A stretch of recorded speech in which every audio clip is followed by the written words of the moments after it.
Hi hello నమస్తే welcome to LP news. నేను తరి రాజశేఖర్. సంక్రాంతి పండుగను ప్రజలు ప్రశాంతంగా జరుపుకోవాలి. మెట్పల్లి డీఎస్పీ అడ్లూరి రాములు జగిత్యాల జిల్లా మెట్పల్లి పట్టణంలోని డీఎస్పీ కార్యాలయంలో సంక్రాంతి పండుగ సందర్భంగా DSP Adluri Ramulu, CI Niranjan Reddy, SI Kiran కుమార్లు విలేకరుల సమావేశం నిర్వహించారు.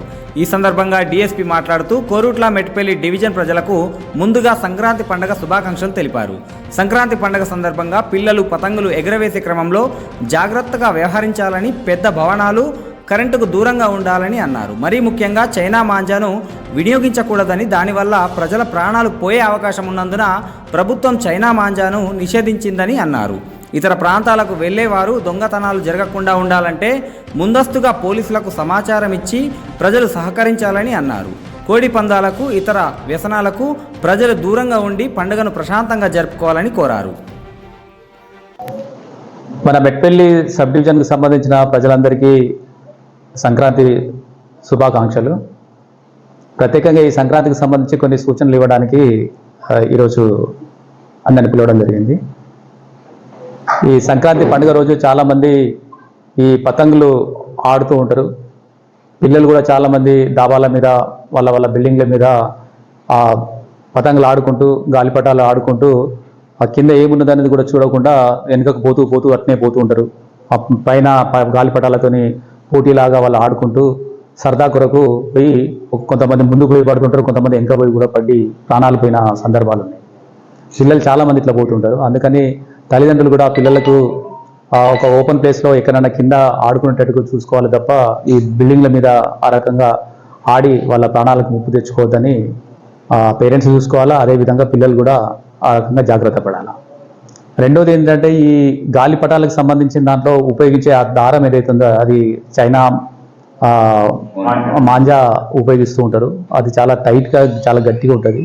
దానివల్ల అనేక ప్రమాదాలు జరుగుతున్నాయి. ఈ మధ్య కాలంలో కూడా వేరే ప్రాంతాలలో కూడా, వేరే జిల్లాల్లో కూడా జరిగిన సందర్భాలు ఉన్నాయి. అది తెగిపోయి పడిపోతుంది. పడిపోయిన తర్వాత అది వెహికల్స్, 2 వీలర్స్ మీద పోయే వాళ్ళకు మామూలు ఈ తట్టుకుంటే అది మొత్తం టోటల్ కట్ చేస్తుంది.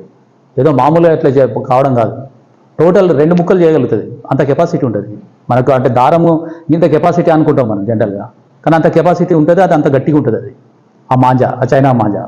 సో దయచేసి ఈ గాలిపటాలకు ఉపయోగించే ఈ దారం ఏదైతే ఉందో దాన్ని ఎట్టి పరిస్థితుల్లో కూడా అది ఉపయోగించవద్దు. అదేవిధంగా మేము మా ఎస్ఐ గారికి ఇట్లా గాలిపటాలు అమ్మే వాళ్ళకు కూడా అది వార్నింగ్ ఇవ్వడం జరిగింది. ప్రత్యేకంగా ఇప్పుడు కూడా చెప్తున్నాము, అటువంటి ఎవరు కూడా అమ్మకూడదు. అదేవిధంగా ఎవరు గాలిపటాలు ఆడేవాళ్ళు కూడా అటువంటివి ఉపయోగించుకోకూడదు. తర్వాత ఈ సంక్రాంతి పండుగకు సంబంధించి కొన్ని ప్రాంతాలలో ఒక ట్రెడిషన్ లాగా కొంతమంది ఈ కోడి పుంజుల పందాలు ఆడుతుంటారు సంక్రాంతి సందర్భంగా. అది కూడా ఎట్టి పరిస్థితుల్లో కూడా అది ఒక జూదము. దానికి సంబంధించింది కూడా ఎట్టి పరిస్థితుల్లో పోలీస్ డిపార్ట్మెంట్ దాన్ని అలో చేయదు. అది ఒకవేళ ఎవరైనా చేసినట్టు తెలిస్తే మాత్రం పక్కా అన్ని చర్యలు తీసుకోబడుతుంది. అవి ఏ ప్రాంతాలలో జరుగుతాయి అనేది కూడా మేము కొన్ని ఐడెంటిఫై చేసినాం. దాంట్లో మేము ప్రత్యేకమైన నిఘా, అదేవిధంగా ప్రత్యేకమైన మా పోలీస్ వాళ్ళు కూడా రేడ్ చేస్తారు. కానీ అది ఎట్టి పరిస్థితుల్లో ఎవరు చేయకూడదు, అట్లా ఆడకూడదు.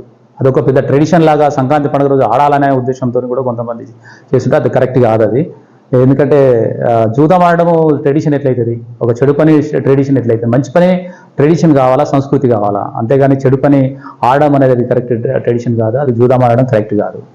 అటువంటి ఎక్కడ కూడా ఆడొద్దు. ఎవరికైనా అటువంటి సమాచారం వచ్చినా కూడా మాకు ఇన్ఫామ్ చేయండి.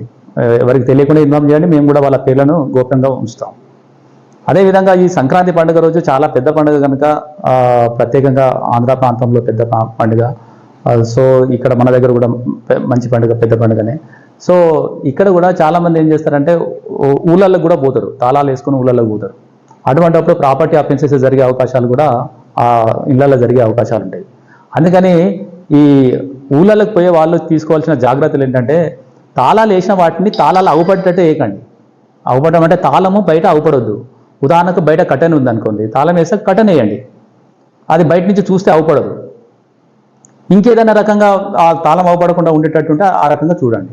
బయట నుంచి ఆ దారెంబడి పోకుంటూ చూసి తాళము వేసిండ్లని తెలిస్తే ఆ తాళం వేసిన ఇళ్ళలోనే దొంగలు పడుతూ ఉంటారు. అదేవిధంగా ముందు గేట్ ఉంటుంది, ఆ గేట్ కూడా తాళం అవపడేటట్టు వేస్తుంటారు. వాళ్ళకి ఏమైపోతుంది అంటే, తాళం వేసిండు కనుక వీళ్ళు వెళ్ళిపోయిండ్రు, ఎవరు లేరు కనుక చేయొచ్చు అని తాళాలు పగలగొట్టి దొంగతనం చేసే అవకాశాలు ఉన్నాయి. అందుకని ఎట్టి పరిస్థితుల్లో కూడా ఈ తాళాలు అవుపడేటట్టు తగినంత వరకు జాగ్రత్త తీసుకుని అవుపడకుండా చూడండి. తాళాలు అవుపడకుండా తాళాలు వేసుకోవాలా. అదేవిధంగా వాల్యుయబుల్ వస్తువులు కానీ బంగారం కానీ వెండి కానీ లేకుంటే డబ్బులు కానీ క్యాష్ కానీ అవి ఇళ్ళల్లో పెట్టుకోకండి.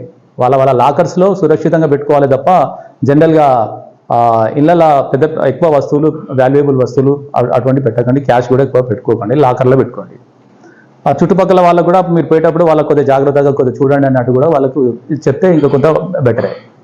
ఈ రకమైన జాగ్రత్తలు అందరూ కూడా ఈ సంక్రాంతి సందర్భంగా అందరూ కూడా జాగ్రత్తలు తీసుకోవాలని, అదే రకంగా ఈ పండుగను సంతోషంగా అందరూ జరుపుకోవాలి తప్ప ఈ పండుగ ఒక విషాదంగా మారద్దు. ముఖ్యంగా ఈ చైనా మాంజా దారం వాడడం కానీ, పతంగులతోని ప్రమాదాలకు గురి కావడం కానీ, లేకుంటే జూదం ఆడి ఆ జూదంలో ఇది కాక్ ఫైటింగ్తోని జూదం ఆడి దాంట్లో పోలీసులకు చిక్కి కేసులు అయి అవస్థలు పడకుండా చూడాలని కోరుకుంటున్నాను. చూస్తాం, అవి ఆల్రెడీ మా వాళ్ళు చేస్తున్నారు, అవి చేస్తారు కూడా, మళ్ళీ కూడా చేస్తారు ఇంకా కూడా వాటి మీద. అంటే మన దగ్గర అంత మాంజా ఉపయోగించినట్టు పెద్ద లేదు చైనా మీద.